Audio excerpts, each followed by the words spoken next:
Hello and welcome to numbers 50 to 41 in my top 100 Spectrum games. My number 50 game is Batman. Batman was created by John Rittman and Bernie Drummond, and I'm sure there are a lot of fans of their games out there, particularly John Rittman. John Rittman, of course, as well as creating Batman, created Head Over Heels, the Matchday games, and Bear Bother. Now, I have played Bear Bother, but it doesn't make this list. I've never played the Matchday games. I was really not into football games when I was young, so I've never played them. And quite a few years ago, I really got into Pro Evolution Soccer. And for some reason, I've just never gone back and played any football games on the Spectrum. Now, the first thing I'll say about Batman is a comparison between the John Rittman isometric games and the Ultimate isometric games. Now, I'm a big fan of the Ultimate isometric games. Anyone who's actually already watched the 10 to 1 list will know that I rate Alienate very, very, very highly. I also rate Nightlaw very, very, very highly. That's probably because I played them first and really got hooked into the Ultimate isometric games when I was young. Particularly Alienate. I think Alienate is the best 3D isometric game on the Spectrum. Strangely enough, I think the best 3D isometric game that I've ever played was a game by John Rittman and Bernie Drummond. The thing is, it isn't in this list because it wasn't for the Spectrum. That's a game called Monster Max that John Rittman and Bernie Drummond wrote for the Game Boy. And the irony is, the strange thing about that is, it was released by Rare. The guys who created my favourite isometric games for the Spectrum released an isometric game by the two guys who were, well, to my mind, their only rivals for isometric games on the Spectrum, John Rittman and Bernie Drummond. If you haven't played Monster Max, search it out. It is a really, really good game. Batman was released in 1986 and published by Ocean Software. And of course is a tie-in with the DC Comics character Batman. This game was released before the Batman movies came out, the Tim Burton Batman movies. So has a bit of a feel of the original Batman TV series to it. Now, I remember when this game came out, I can't remember if it was before or after Alienate, but this started the huge flood of isometric game clones of the Ultimate games that came out. So Nightlaw came out, and everyone went, wow, that's fantastic. I think I've read an interview with John Rittman where he said he looked at Nightlaw and thought, how did they do that? And he started trying to figure it out. And John Rittman was a really, really talented coder, and what he did is he figured it out and had a game engine up and running, got together with Bernie Drummond, and Bernie Drummond did the graphics, and Batman was the creation. I'm not sure where they got the license tie-in. I think it was in discussions with Ocean. Now, for me, the main difference between the Ultimate games and the John Rittman, Bernie Drummond games is that the Ultimate games feel more like a 3D platformer, whereas there is a much more of a puzzle element to the John Rittman games. The John Rittman games are a lot more about figuring out little puzzles in any one room you go into, and I think this was refined more in Head Over Heels and then refined even further into Monster Max. And the thing about Monster Max is the way it works is they're all quite separate puzzles. You do one at a time, which is why I like it more. Now, Batman's quite linear as a game. First of all, you find the various pieces of equipment that you need, your jump boot, your backpack, your anti-gravity belt that lets you move around while you're floating. There's another funny thing that goes on your back. I'm not quite sure what that does. I think that gives you higher jumps. Then you have to find the pieces of the Batmobile, and once you've done that, you just find the Batmobile and you go off and you rescue Robin. Now, I've never completed this game. It gets a bit tricky and a bit hard towards the end. It's not one of those games that feels unfair, but it feels almost overly challenging. Some of the things, the puzzles, I almost feel you have to be lucky to do. It kind of has that borderline almost unfairness to it. And some of the puzzles, you seem to have to wait ages. Some of the puzzles, you're just waiting for a certain baddie in a room to move to a certain place so that you can do what you need to do, and it can get a bit boring. In fact, I have been known to play this game on emulation and actually speed up the emulation while I'm waiting for something to happen. But it's still a terrific game. It's an absolutely excellent game. As I say, the John Rittman games were the only 3D isometric games that I think came close to the Ultimate games. So that's my number 50 game, Batman.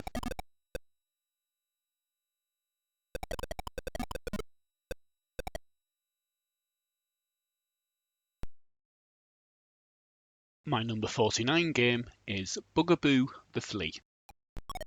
Bugaboo the Flea was released in 1983 by Quicksilver.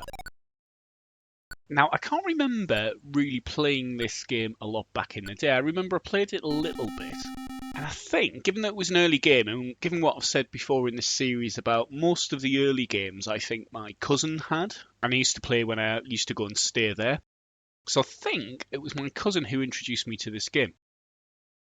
However, the memory really stuck, and I actually got back into this game more when I rediscovered Spectrum games through emulation. One thing I will say about this game is it's really difficult. I've never completed Bugaboo the Flea, but it is so much fun to play.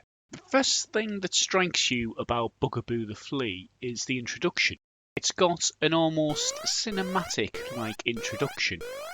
It starts where you zoom into the planet, and it's an alien planet as well. The wildlife, the flora and fauna on this planet is different to anything we get on Earth.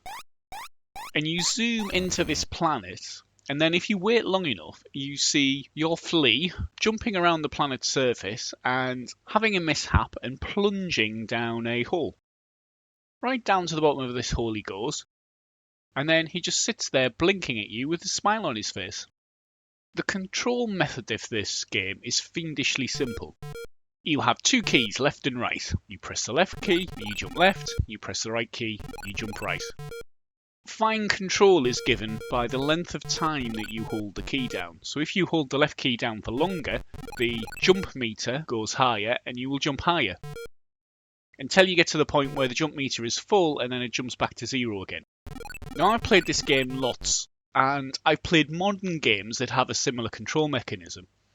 And in modern games what tends to happen is you go up to maximum and then you start to come down again. I really wish they'd done that in Bugaboo the Flea. It would make your flea so much easier to control. But it doesn't.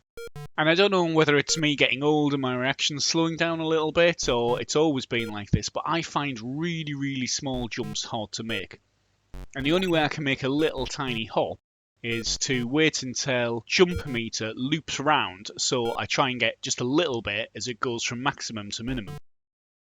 Now, I've never completed this game. I've tried many times. It is really difficult. If you go onto YouTube, there are videos of people who have completed it. There's quite a few. They are better gameplayers than I. Certainly better Bugaboo the Flea gameplayers than I. There is also a baddie in this game. It's a dragon-like creature that likes nothing better than to gobble up fleas who have fallen into its pit. When you first start the game, it takes a while before this dragon creature appears. Then he does, and once he does, he will relentlessly track you. In fact, sometimes it's easier just to let him eat you a few times and restart the game.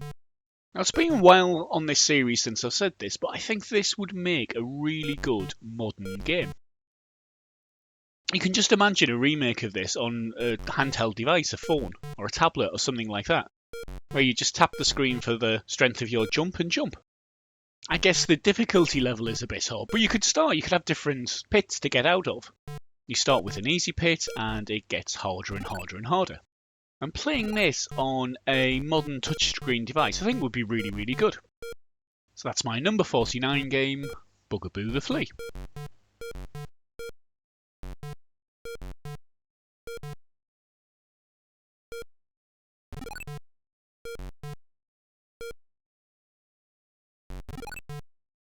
My number 48 game is Wanted Monty Mole. Wanted Monty Mole was released in 1984 by Gremlin Graphics.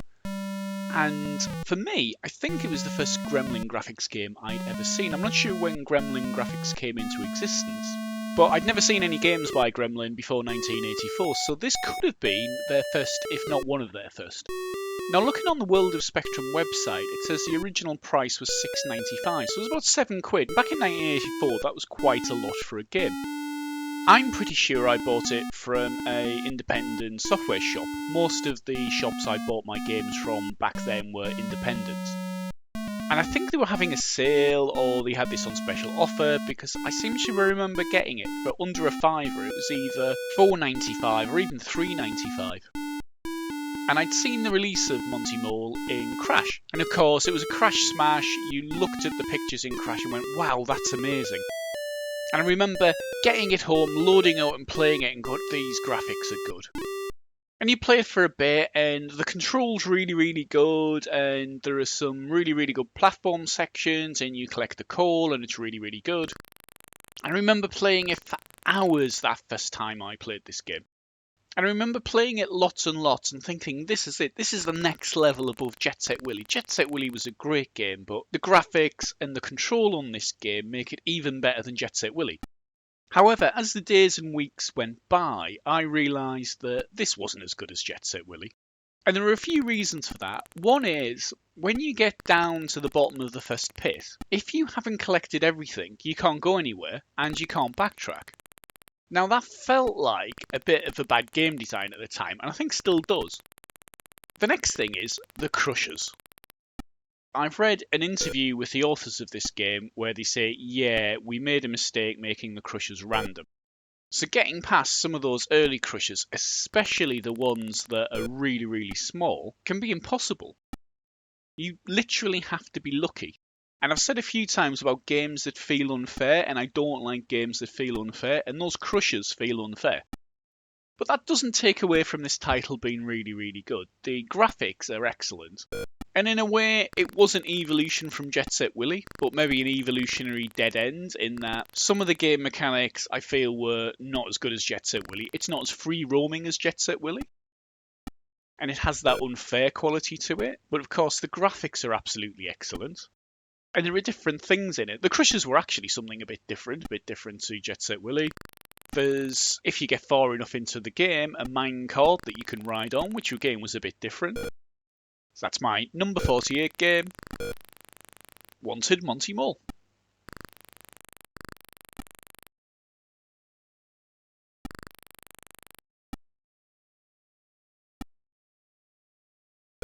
My number 47 game is Penetrator.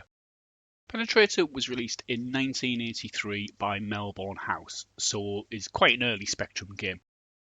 And I think before I say anything, I'll get the major criticism out of the way with Penetrator. Penetrator had a novel method of getting around the fact that nearly all joysticks back in the day only had a single fire button. Penetrator is a Scramble clone, and anyone who's ever played Scramble will know you have two fire buttons. One shoots bullets, the other drops bombs. And of course, that's quite difficult on a single fire button joystick. The way the clever guys at Melbourne House got around this was to make the forward key also the fire key. So if you want to fire, you just tap forward quickly. If you want to move forward, you keep forward pressed forward. Quite novel, and it kind of works, but it kind of doesn't. Because when your back's against the wall and you're doing quite tight manoeuvres, you have to tap the joystick really fast, and sometimes you'll jump forward a bit when you don't want to. Or even worse, sometimes you'll just move forward when you want to fire. But other than that, Penetrator is an absolutely excellent game. Now this is a one I played a bit back in the day. Because it's an early one, and because of what I've said before, I think I played this at my cousin's. However, I think also a friend had it. I didn't play it a lot back in the day. This is one of these games that I came back to with emulation and really started to appreciate. Now this wasn't reviewed in Crash, but the Crash Living Guide said that Penetrator was probably the definitive Scramble game for the Spectrum. There were quite a few Scramble games for the Spectrum, and in one episode of the Spectrum show, Paul Jenkinson reviewed a lot of them. And if you go back and watch that, if you seek it out and find it, you'll see that actually most of them weren't that good. I did have one that I bought and it was quite cheap, and that was alright, and we did play that a lot. I played that more back in the day than I did Penetrator. Coming back to the games now, yeah, Penetrator is by far the best. A lot of them had jerky scrolling, a lot of them had tiny graphics or very flickery graphics. I remember the one that I used to play a lot, I can't remember which one it was, just had a line that drew for the bullets. So you press fire and basically a line appeared out the front of your ship, and the bombs were pretty rubbish too. Penetrator had really good smooth scrolling. The graphics do flicker a little bit, but not too badly. I personally don't like the chunkiness of the ship in Penetrator, but that doesn't really take away from gameplay. There are radar dishes, which are different to the arcade scramble, and that gives you a different mechanic. Along the bottom of your screen is a danger level, which moves up if you don't shoot enough radar screens. And what that does is, as that gets higher, the missiles become more accurate. Now, strangely enough, I actually think that's a good thing. So if you ever listen to anyone who's good at Donkey Kong, or see somebody who's really, really good playing Donkey Kong, what they'll say is that when you get to the later levels, they actually get easier because you can control the fireballs better. You know where the fireballs are going to go in the later levels in Donkey Kong. To make one of the barrels, actually, it's the barrels, not the fireballs. To make one of the barrels on that first screen go down the ladder, what you basically do is a time warp. You do a jump to the left and a step to the right. And in the later levels, the barrel will nearly always move down the ladder. And because you can control them, that makes it easier. In Penetrator, I think it's the same for the missiles. The higher your danger level gets, the more predictable the missiles are, so the easier they are to shoot or avoid. But going back to the graphics, all the graphics are really good. There is a bit of flicker. The landscape's just a line, but even that, it's almost as if they did that on purpose, so that the lack of detail in the landscape made the scrolling easier and made the scrolling better. It actually seems to make it a better game and doesn't distract you. And the gameplay mechanic is different to the arcade scramble. Now, I'm a big fan of the arcade scramble, but unlike games where I've rated them on the spectrum slightly lower than maybe other people would, because of that, with Penetrator it doesn't make a difference because, as I say, the gameplay mechanic's different. If you've never played it, as with a lot of these games, and I keep saying this again and again, it is well worth seeking out. That's my number 47 game, Penetrator.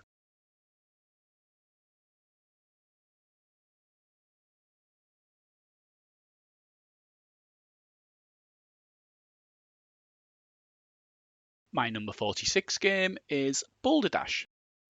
Balderdash was released in 1984, and according to the World of Spectrum website, was released by Frontrunner.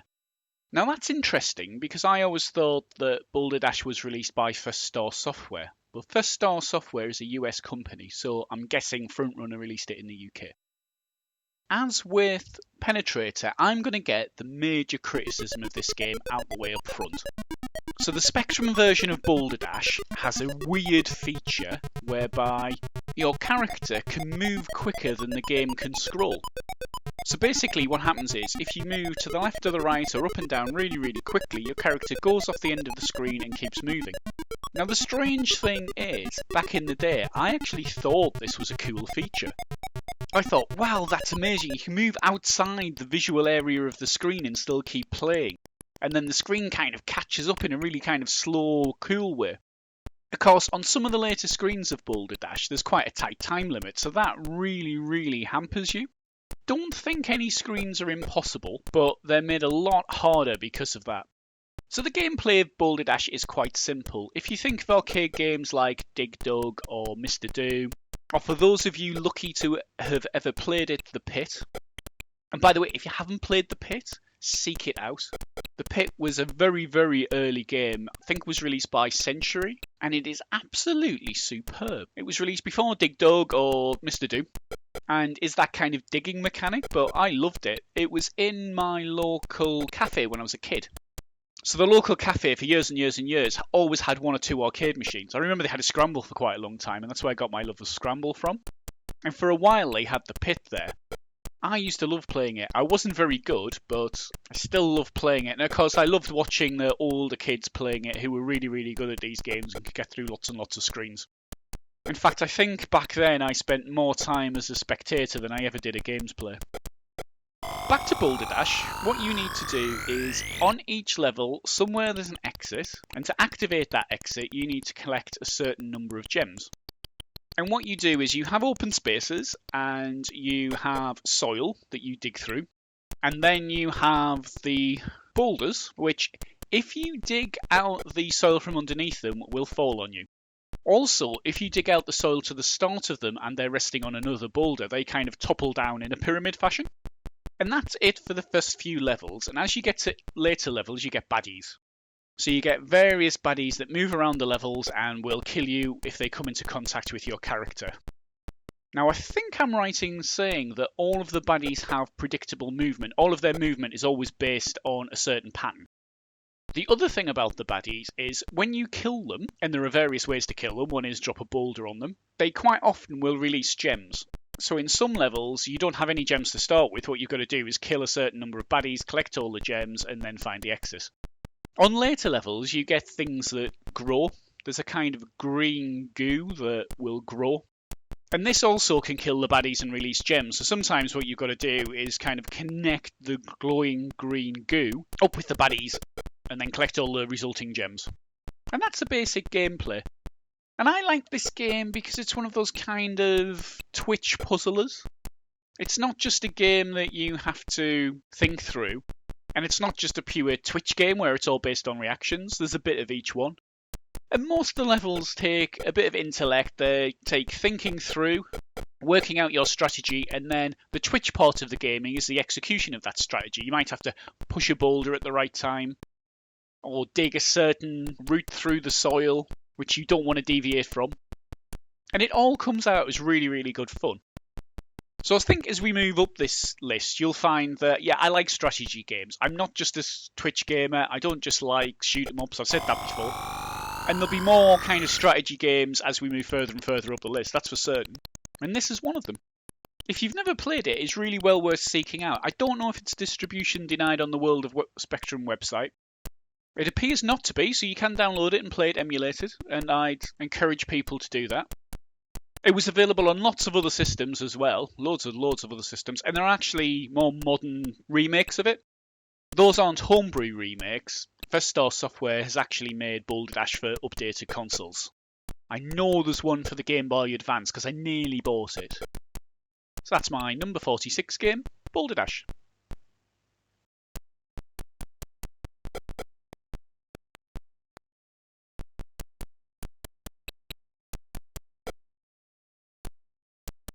My number 45 game is Head Over Heels. Head Over Heels was released in 1987 by Ocean Software, and of course is another John Rittman, Bernie Drummond 3D isometric game. Now I think this one might be another controversial game in that a lot of people will want this game higher up in this list. And one confession I do have to make about Head Over Heels is I never played it back in the day. I don't think I've ever played it on a Spectrum. I only ever came back to Head Over Heels and played it on emulation. And that may have something to do with the fact that I don't rate it quite as highly as I do some other games, or quite as highly as some other people who probably played it back in the day and absolutely loved it. And I'm sure that was true. I'm sure people who played it on the original Spectrum when it first came out back in 1987 really got into this game and liked it. What I will say is that by the time you get to this point in the list, there really aren't any bad games. Now I got a bit excited when this month's Retro Gamer magazine came out, because it had a making of Head Over Heels in it. And I thought, terrific, I can read that and then I can add some sound bites to my commentary on this game. Obviously not just reciting the whole article word for word, because one, that's kind of not fair on Retro Gamer. What I'd make it is a bit of an advert for Retro Gamer. I'd say similar to the way I did with Manic Miner. But I read the article and there really wasn't a lot in it. Now, I'm a big fan of Retro Gamer. I have all 151 editions of the magazine. But I must admit, sometimes some of the articles I do find these days are a bit lacking. I feel like they're scraping the bottom of the barrel for content on some machines. And there's been so much fantastic coverage of the Spectrum over the years that maybe that's one of the machines that that's true for. So as I said in my commentary on Batman, Head Over Heels I feel was the next evolution of the John Rittman trilogy of 3D isometric games. And funnily enough, that was actually backed up by the article in Retro Gamer. It's better than Batman. Obviously, I rated higher than Batman. And I really enjoyed Batman back in the day as well. So it does have that nostalgia for me, and yet I still rated this high. So I do think it is a better game than Batman. I love the mechanic of having two characters and being able to swap between them. Both the sprites, the head sprite and the heel sprite, are absolutely fantastically drawn. And as with Batman, I think this game is a kind of series of puzzles. The first puzzle is actually to get head and heels together and to get head and heels as two items of equipment. One has a bag so they can carry things, the other has a horn thing that they fire donuts out of. And then once you link them together, there's a series of puzzles to go through that you have to solve to eventually complete the game. And for some parts of the puzzles you need head and heels together, but other parts you need to split them up. Now when I first started playing this, as I say, I only played it on emulation, and I realised that you have to split them up once you put them back together. I was slightly disappointed in that. I can see why it was added as a game mechanic, and I can see why it's there, but I don't know, I thought, I've got them together, don't make me split them up again. Now, the last thing I'm going to take from that Retro Gamer article was that John Rittman said he kind of just made it up as he went along. He didn't have a plan, and he kind of just evolved. He did one puzzle, and then did the next puzzle, and then might have had to think about something and done the next puzzle. And I think that shows in this game, and that's probably the reason I don't rate it as high as something like Alien 8. I think of Alien 8 as a 3D platformer. Kind of a 3D version of, say, Manic Miner or Jet Set Willy, where you can roam around and you can do various pieces, various puzzles, in any order you like. And quite often when I'm playing Alien 8 or Jet Set Willy, I will do things in a different order. Not very often Jet Set Willy, I always tend to do things in the same order, and Jet Set Willy was certainly Alien 8. Head Over Heels, I feel, is a bit more constrained. You seem to have to do certain things in a certain order. And that, for me, detracts a little bit from the replay value, in that there are things I will have to do every single time at the start of this game that I really wish I didn't have to, or almost wish that to learn the whole game I could skip some bits. Now, the strange thing is, with emulation, you can, because what you can do is you can get to a certain point in the game, take a save state, and then go back to it at that point. But it still doesn't feel quite as satisfying as learning the whole game. Emulation's great, don't get me wrong. If it wasn't for emulation, well, this wouldn't be happening. I wouldn't be doing this now. I'd have forgotten my Spectrum completely. And while I don't use save states when I do my walkthroughs, I don't save it at a point and continue. I've never done that and done any retries in those. I always master the game.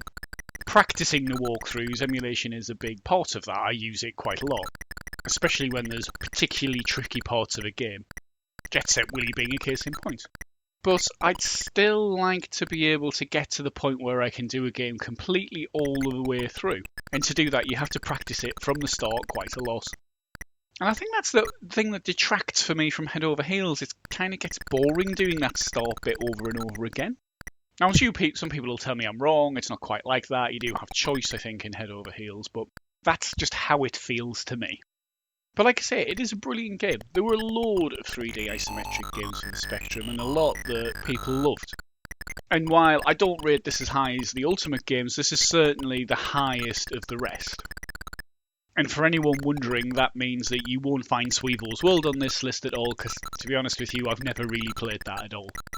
But I do think John Rittman was a fantastic programmer. He programmed some terrific games for the Spectrum. And Bernie Drummond's art on this and Batman and other games that they worked on was fantastic. So don't get me wrong, while I'm criticising this game, I do really, really like it, and did when I first played it. It was still quite a few years ago, even though it was on emulation. So that's my number 45 game, Head Over Heels.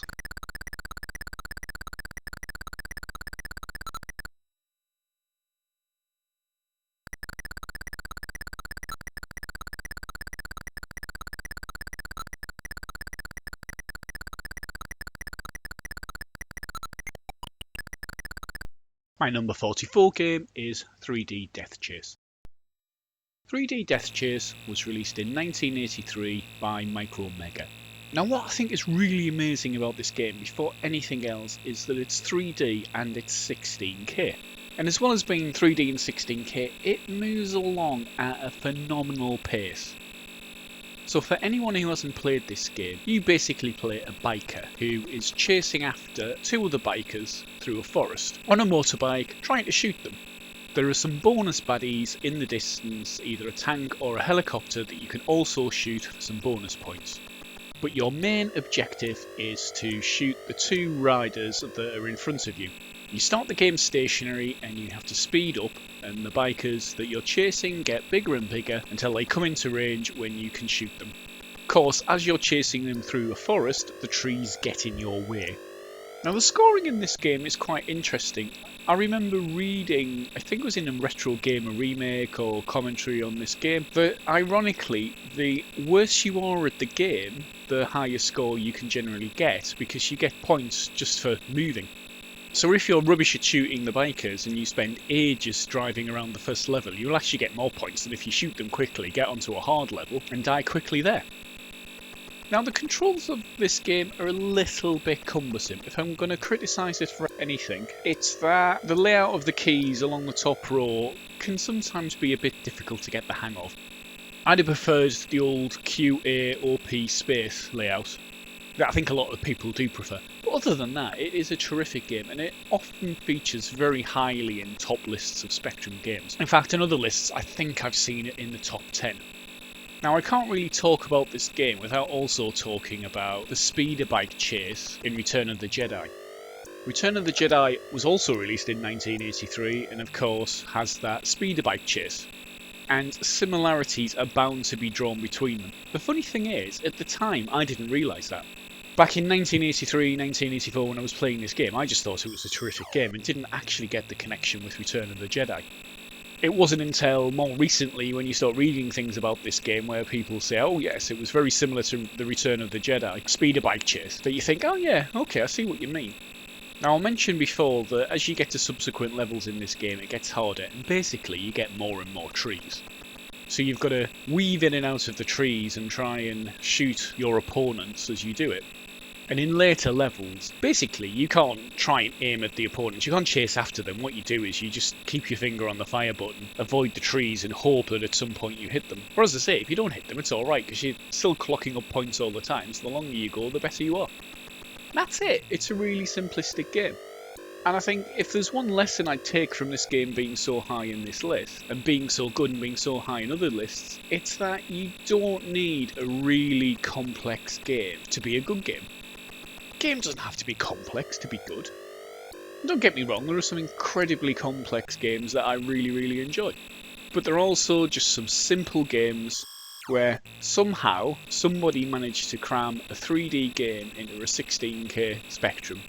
And they still manage to deliver something that has truly great gameplay like this. If you haven't checked this out, you really should. You won't be disappointed. It is available for download on World of Spectrum, so I'd advise everyone to do that, fire it up, play it, and relive 1983, when we all thought that was going to be the final Star Wars film. That's my number 44 game, Death Chase.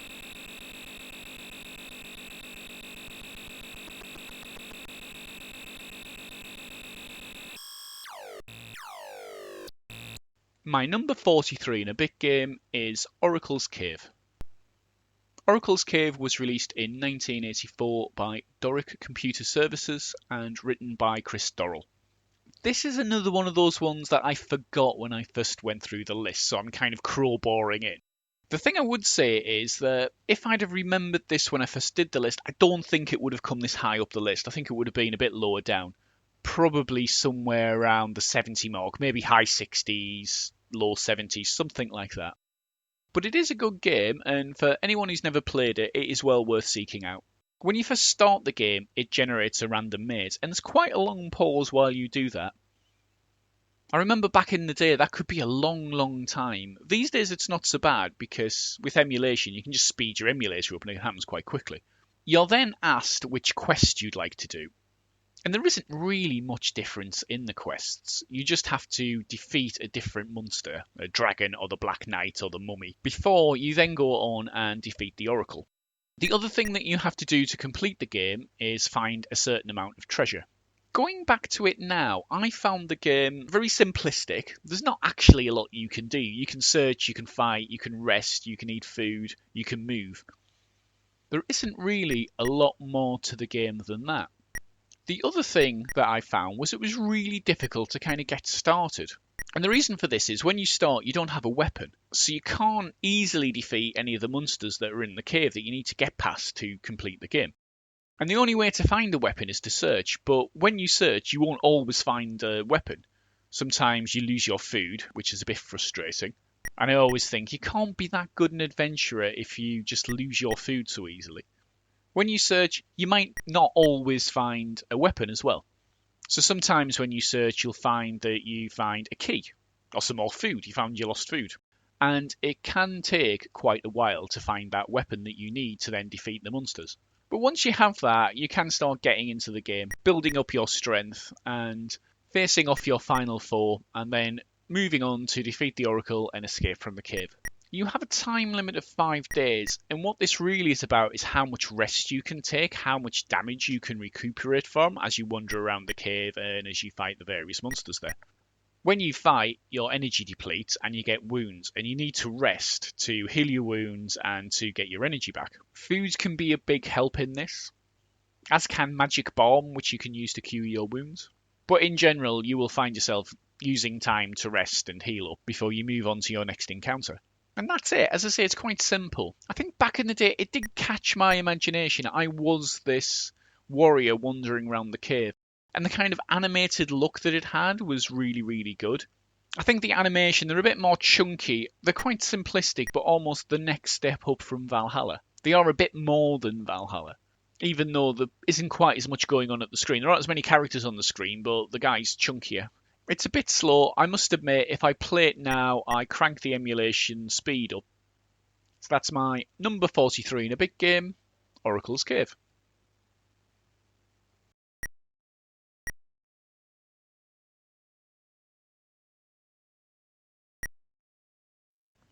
My number 43 game is Laser Squad.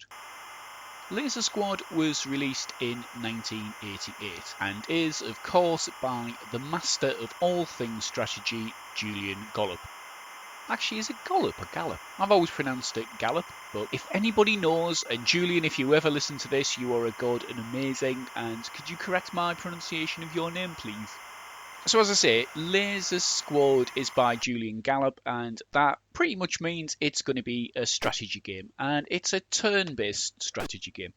One of the interesting things as computer games have evolved is that turn-based strategy games have stopped being quite as popular.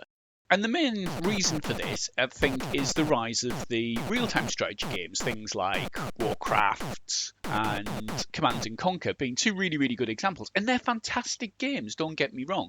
But I still think there is a place, and I think Julian Gollop's proven this, for turn-based strategy games, even in this day and age. I mean, just look at something like Final Fantasy Tactics or something like that. I mean, people still want to play them. There is a difference between a turn-based strategy and a real-time strategy. They're both good, I like them both, but I love turn-based strategy games. And let's face it, one of the best and most popular games ever is a turn-based strategy game. I'm talking about chess, by the way. If anyone hasn't played Laser Squad, then it's a turn-based strategy game. You start and you select a mission. Then you have to kit out your squad. Each mission has a certain number of squad members and you just have to kit them out. And what weapons and armory, etc., you buy is determined by two things. What your own style is and what the mission is. For some missions, it makes sense to take things slowly, maybe get heavier armor, so you can't move as many turns because heavier armor encumbers your units and you won't be able to move as much. I must admit, I tend not to have heavy armour. I think it's a bit of an encumbrance. What I will do is actually have very, very light armour, and the agility of your troops tends to make up for that. Then, of course, you buy guns and armaments, and I always have my favourites. I think the Mars Tech Auto Gun is probably my favourite. Again, pronunciation corrections are always welcome. Then you deploy your members of your team, and you normally have a few places where you can deploy them, and depending on your experience in the game, and again, what your style is, some people group everyone together and kind of going as a team, some people like to spread them around. I quite often like to spread them around, and the reason for that is if everyone's together and you get hit by a grenade, it can really devastate your party. And then you start. It's turn-based. You move your turns, movements, things like equipping guns and reloading and things like that take action points. I think the brilliance of this game and the brilliance of what a lot of Julian Gallup's games do is that you can have opportunity fire. What opportunity fire is that if at the end of your turn you have some action points left, your unit can kind of stand on guard, and if an enemy unit comes into sight, you're able to shoot them and use those action points. Now, it tends to work that you have to be very, very lucky. Basically, you've got to almost stand a unit on sentry guard to get an aimed shot. You normally have to do a snapshot. And the difference between them is an aimed shot takes more action points but is more accurate. A snapshot is quicker, so takes less action points but isn't as accurate. You then have a kind of spray fire, auto fire, which means that you kind of spray with bullets. That's not very accurate. It can do a lot of devastation to your enemies. And that's it, really. I think there was an expansion pack released for this as well, so there were a lot of missions that you could play for this game. Playing it now on emulation, you need to kind of get an emulator that's good with tape files and kind of learn how to use tape files to be able to load the different missions and things like that. Some emulators kind of help you more with that than others, but it's a bit tricky. It's one of those interesting things, actually, with using emulators and tape files, that if you weren't someone who originally owned a Spectrum and was used to kind of rewinding tapes and things like that and loading different segments and multi-load games and things, then you're probably lost.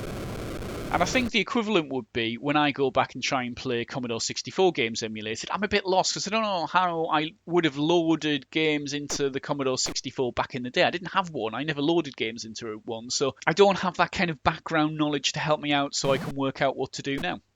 So that's my number 43 game, Laser Squad.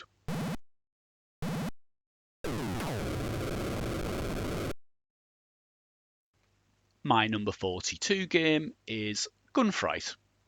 I don't think it's a secret that I'm a fan of Ultimate Play the Game. They're a fantastic company. I recently bought this again on the Rare Replay collection for the Xbox One. In fact, it pretty much is the only game that ever gets played on my Xbox One now. And I've even gone as far as completing Gunfright on the Xbox One. Of course, that's with that natty little rewind feature that the Xbox One lets you do to games. If you've never seen it, it is absolute genius. If you're playing a game and get into trouble, you can rewind the game to a point earlier in the game. It's incredibly useful, and for a game like Gunfright, I'm pretty sure it is the only way you'd ever complete the game. I've said this before, and I've proven myself wrong, but I won't ever be completing Gunfright. You'll never find a walkthrough of me completing Gunfright unless at some point in the future I give in, throw my idealism out the window and decide to start completing games using save states. Gunfright for me was probably the last good Ultimate Play the Game game too. Gunfight's kind of a follow-up to Nightshade, and it's a much better game than Nightshade. But it uses that Filmation 2 engine that Ultimate developed that gives you scrolling isometric graphics. But it's a much better game. The gameplay is much better. The gameplay of this game suits that viewpoint and the isometric viewpoint. By 1985, the Stamper Brothers have actually gone on record as saying they didn't feel like they could do much more to the Spectrum anyway. They'd reached the peak of what was possible. And when you think of how much longer companies kept producing games for the Spectrum for, that's pretty amazing. The gameplay in Gunfright is split into a couple of different sections. So to begin with, you get a kind of first-person view where you've got to get money, and you get money by shooting money bags. Money buys you two things in the game: bullets for your gun and your horse if you can find it. Your horse looks so like a pantomime horse. In fact, I think the horse is actually called Panto because of that. The other thing that depletes money is if you shoot any of the citizens of your town. So you're the sheriff of a town that is probably the most dangerous town in the entire Wild West. Everything kills you. The women walking around the town for some reason kill you the instant you touch them.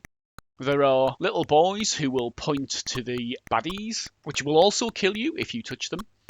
If you've got a horse, by the way, you can run over any of the citizens, other than the main baddies.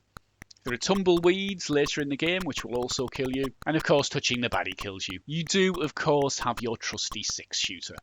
And you use that to shoot the money bags in the first-person view, and then you're transformed to the isometric view where you play the sheriff, you wander around the town, and you've got to find the outlaw in the town.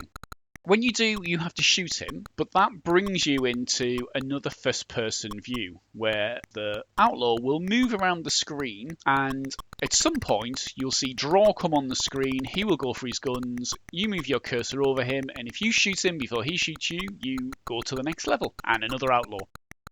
And that's pretty much it. I really enjoyed this game when it came out. I played it a lot. It's actually interesting because these later Ultimate games go for a quite high price on eBay. There's not much more to say about the game than that. It's distribution denied, so if you want to play it, if you've got an Xbox One, download Rare Replay, just do that, it's brilliant. If you haven't got an Xbox One, then the only legitimate way to play this, I think, is to buy a tape from eBay or somewhere like that. And as I say, it's quite expensive. Get an old Spectrum and load it up. So that's my number 42 game, Fright.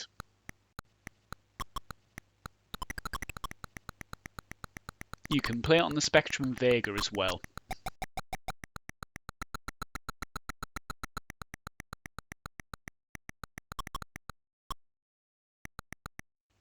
My number 41 game is Android 2. Android 2 was released in 1983 by Vortex Software. Vortex Software were famous for their 3D games, so Vortex did Tornado Low Level and Cyclone, and Android 1 and 2. Android 2 is kind of 3D. It uses a forced perspective where basically you're kind of looking on from a south viewpoint and everything kind of is projected vertically upwards but straight away from you. So that means the walls that are east-west you kind of see in a 3D perspective and you can go behind them. North-south just kind of don't. And it's an interesting way of doing perspective. And for me it's not really 3D, and I won't say much more about it than that. It does add one interesting dynamic to the game though, which is you can not see part of the maze that you're in.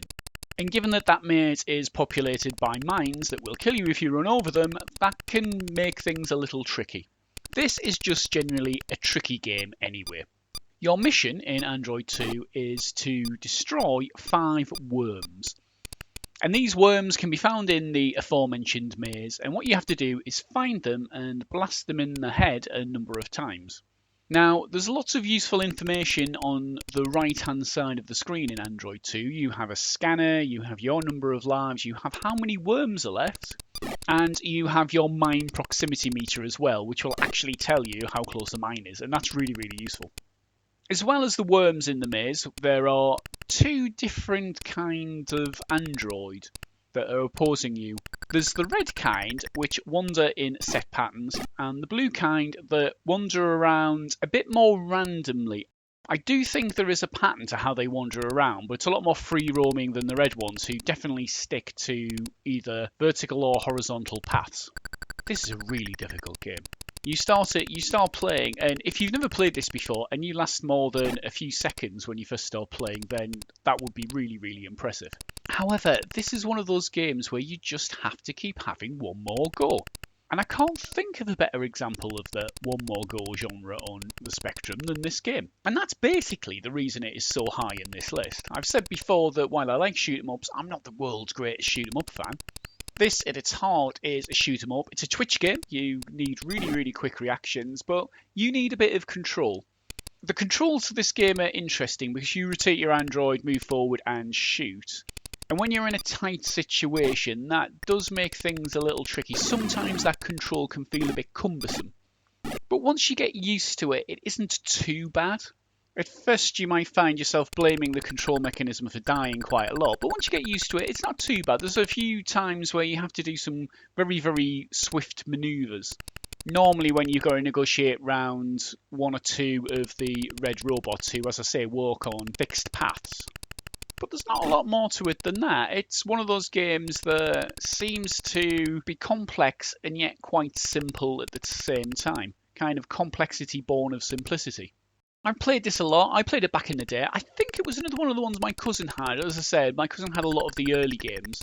And I think I remember him getting it and me going to visit, and he said, yeah, I got Android 2 last weekend, and I've been playing it pretty much for the entire week since.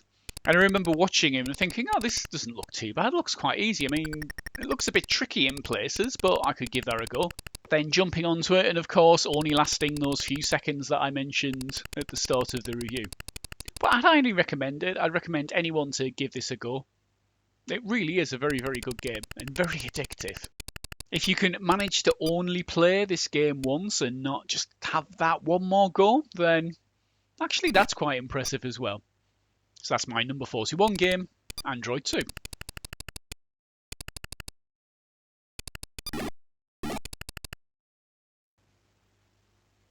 And that's my top 100 games, numbers 50 to 41.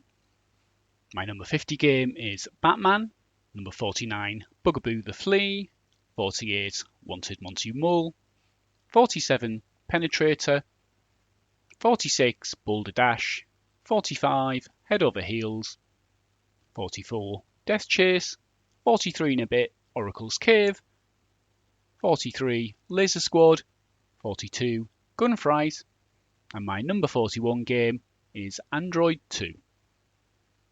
Until next time, happy gaming!